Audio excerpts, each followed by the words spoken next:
Hey everyone, welcome back to another quick and easy tutorial. Today, we're tackling how to make an image transparent in Google Slides for 2025. If you're designing presentations for work, school, or personal projects, making images transparent can add a professional touch, like overlaying text or blending elements seamlessly. It's a simple feature that's often overlooked, but once you master it, your slides will look next level polished.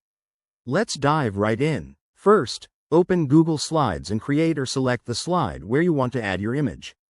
Click on Insert in the menu bar, then choose Image and upload your photo from your computer, Google Drive, or the web.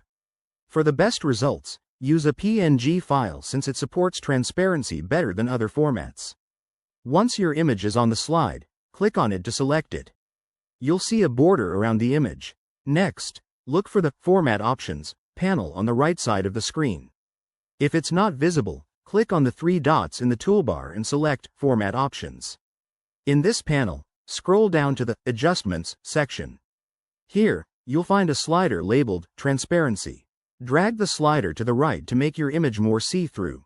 You can preview the changes in real time.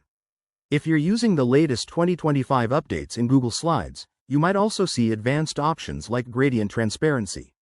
Experiment with those for even more creative effects. Remember, if the transparency isn't applying as expected, double-check that your image isn't locked or grouped with other elements. And just like that, you've made your image transparent. This technique is perfect for creating watermarks, backgrounds, or layered designs. Give it a try on your next presentation to see the difference. Thanks for watching. If this helped you, hit that like button, subscribe for more tech tips, and drop a comment below with your thoughts or questions. See you in the next video.